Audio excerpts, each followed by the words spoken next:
Dalam video kali ini, kita akan membahas tentang kisah perjalanan kepemimpinan lembaga yang merepresentasikan perwakilan dari member TSI. Sebagaimana sebuah organisasi yang menjalankan usaha dengan sistem penjualan langsung dan pemasaran berjenjang yang melibatkan masyarakat, untuk bergabung dalam sebuah sistem membership, maka diperlukan kepemimpinan atas adanya sekumpulan member tersebut yang merupakan mitra kerja dari perusahaan Direct Selling Network Marketing.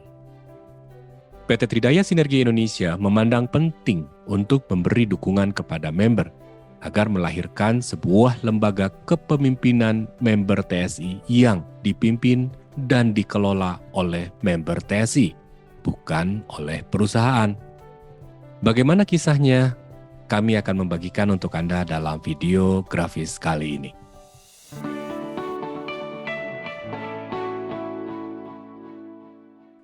Pada tahun 2016 diselenggarakan sebuah pertemuan yang dihadiri oleh 3 orang perintis member TSI yang terdiri dari Bapak Asep Asrul, Bapak almarhum Bapak Firman Perdana, dan juga Bapak almarhum Bapak Iwan Ridwan. Dengan agenda utama yaitu pentingnya untuk membentuk sebuah lembaga kepemimpinan kememberan di TSI agar dapat menyelesaikan berbagai konflik dan permasalahan yang terjadi di antara sesama member TSI kala itu. Selain kepentingan tersebut, juga diperlukan perwakilan members yang representatif agar dapat menjadi lembaga yang memberikan pertimbangan kepada perusahaan saat perusahaan akan mengeluarkan sebuah kebijakan baru bagi member di TSI.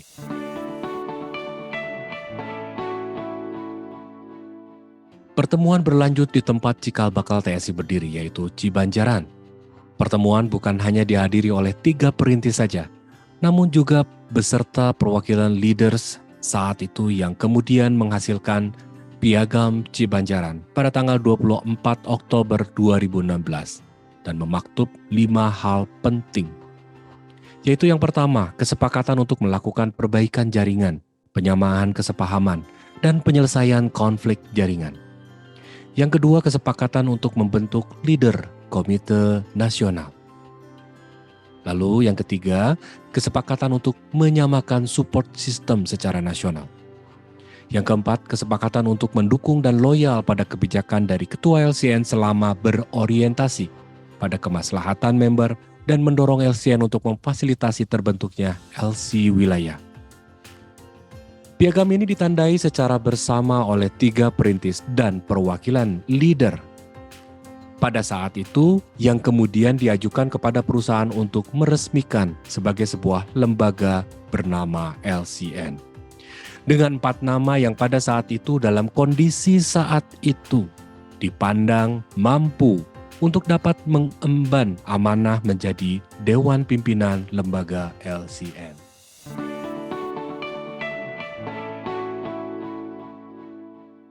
Kurang dari 1 bulan setelah pertemuan Piagam Cibanjaran yang dilakukan oleh 3 perintis dan perwakilan leaders tersebut dan telah melahirkan nama-nama members yang dipandang pada saat itu mampu menjalankan fungsi kepemimpinan membership di TSI. Selain karena telah membuktikan prestasi, juga telah menjadi model percontohan bagi members lainnya kala itu.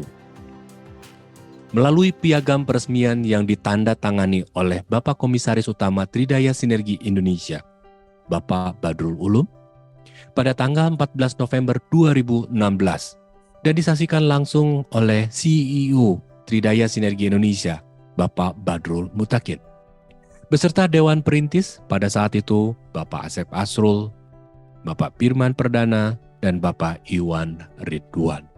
14 November tahun 2016, dengan ini saya nyatakan bahwa leader Komite Nasional di bawah pimpinan Ustadz Yusufidin resmi diakui eksistensinya oleh perusahaan Tridaya Sinergi Indonesia. Alhamdulillah. Semoga ini menjadi salah satu awal kembali kita bisa membangun bisnis ini sesuai tujuan mulia yang memang sudah dicanangkan sejak awal oleh kita semua dan diawali oleh Bapak Kiai Haji Abdul Malik. Ini dia Bapak. Itu halal, ya. Setuju ini. Ya.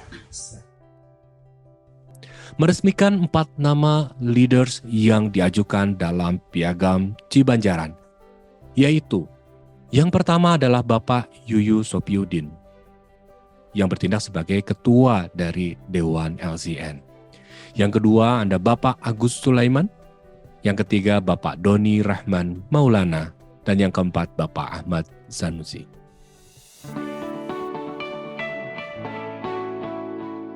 Dalam menjalankan tugasnya, LCN pada saat itu mulai melakukan kajian tentang langkah-langkah yang dipandang penting dalam menjalankan fungsinya sebagai sebuah lembaga yang representatif bagi seluruh member TSI. Saat itu tidak mudah bagi LCN untuk menjalankan mandat untuk mampu melayani member secara nasional di satu sisi, di sisi lain tetap juga menjalankan misinya secara pribadi dalam mengembangkan jaringannya sendiri. Waktu dan tenaga tercurah untuk melayani member TSI sekaligus untuk menjalankan dan mengembangkan jaringannya sendiri.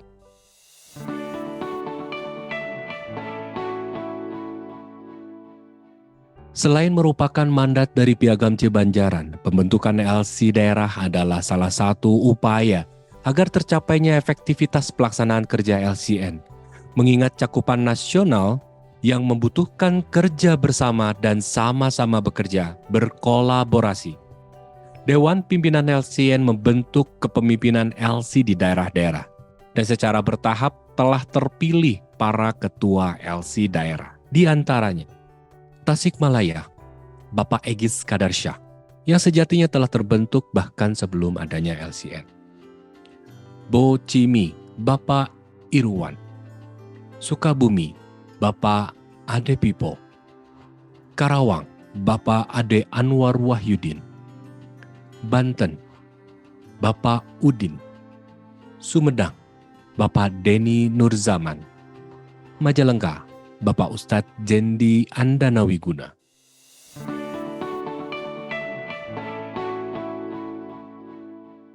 Dalam perannya untuk merepresentasikan keterwakilan bagi kepentingan member dan menjadi jembatan member dengan perusahaan, dengan berbagai upaya yang dilakukan untuk terwujudnya fungsi tersebut, LCN telah melaksanakan berbagai tugas pelayanan kepada member. Yang pertama, dalam hal merumuskan naskah kode etik edisi pertama bersama perusahaan yang diterbitkan pada tanggal 8 Januari 2018. Dan disepakati untuk mengawal bersama pelaksanaan kode etik kememberan di lingkup TSI. Yang kedua, membentuk penugasan khusus untuk pendampingan bagi member yang akan menjadi mitra master stokis, yang kala itu masih bernama Poin Distributor Mandiri, dengan kebijakan bernama Sistem Satu Pintu. Yang ketiga, merumuskan rancangan marketing plan MP21 bersama perusahaan, memilah aturan mana yang menarik dan memungkinkan untuk dilaksanakan oleh member di satu sisi, dan di sisi lain menyesuaikan aturan yang berlaku dalam aturan CUPL yang telah dikantongi oleh Tridaya Sinergi Indonesia. Yang keempat, setelah perumusan MP21 selesai, selanjutnya LCN melakukan sosialisasi secara offline MP21 ke wilayah-wilayah. 3 bulan sebelumnya diluncurkan MP21 pada bulan Mei 2021.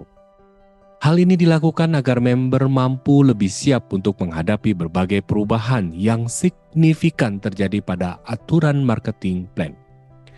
Bukan hanya secara offline, LCN juga melakukan sosialisasi secara online melalui kanal YouTube. Tujuannya agar jangkauan informasi mampu lebih luas lagi. Setelah dirumuskan, diluncurkan, dan disosialisasikan, maka proses selanjutnya adalah melakukan evaluasi hasil penerapan marketing plan baru MP21 tersebut dan LCN memberikan feedback kepada perusahaan sebagai fasilitator pelaksanaan aturan dari sistem MP21. Kini, telah berlangsung 1 tahun MP21, berjalan dengan berbagai dinamika dan kompleksitas tantangan yang dihadapi member TSI maupun LCN sebagai lembaga yang menjadi representasi dari kememberan di TSI. Kiprah LCN lainnya banyak yang belum kami maktub, namun banyak juga memfasilitasi berbagai konflik di wilayah yang kemudian melakukan fasilitasi, mediasi, hingga bagaimana merukunkan kembali member-member yang berkonflik.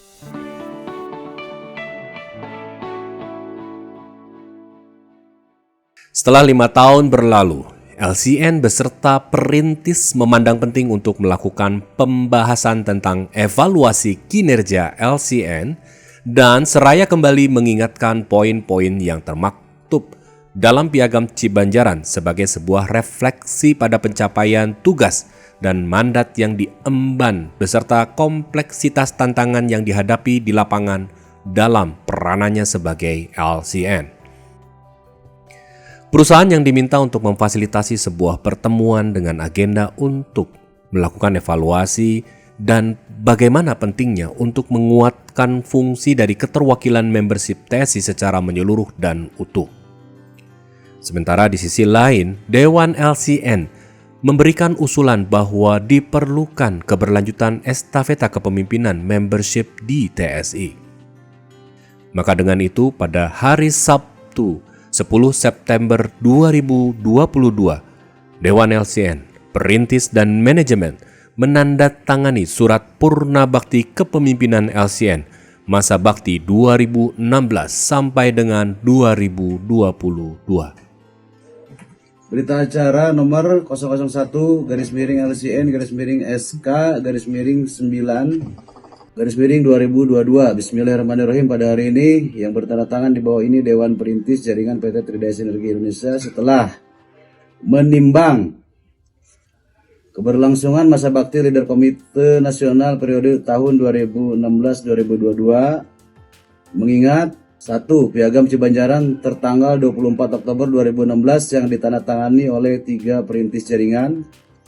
2. Piagam peresmian Leader Komite Nasional dari PT Tridaya Sinergi Indonesia tertanggal 14 November 2016. 3. Notulen rapat internal LCN tertanggal 5 Agustus 2022 yang difasilitasi oleh manajemen PT Tridaya Sinergi Indonesia. Dengan ini, berdasarkan kesepakatan bersama antara Dewan Perintis Jaringan dan pengurus Leader Komite Nasional Masa Bakti tahun 2016-2022 menyatakan 1. Masa bakti kepengurusan Leader Komite Nasional berakhir sampai berita acara ini ditandatangani. 2. Apabila dianggap perlu untuk keberlangsungan eksistensi lembaga kememberan sepenuhnya diserahkan kepada perusahaan, baik legitimasi maupun apresiasinya. Dibuat di Bandung pada tanggal 10 September 2022. Asep Aswalim, Dewan Perintis Jaringan PT Tridaya Sinergi Indonesia. Turut menandatangani Yuyu Safiuddin, Agus Sulaiman, Ahmad Sanusi, Doni R. Maulana. Itulah berita acara penandatanganan akhir dari masa bakti LCN 2016-2022. Semoga Allah memberkahi semuanya. Amin. Amin. Kita ucapkan terima kasih kepada seluruh pimpinan LCN dan juga LC wilayah yang telah memberikan kontribusinya kepada keluarga besar membership Tridaya Sinergi Indonesia. Semoga apa yang telah dilakukannya mendapatkan balasan pahala dari Allah Subhanahu wa Ta'ala. Amin.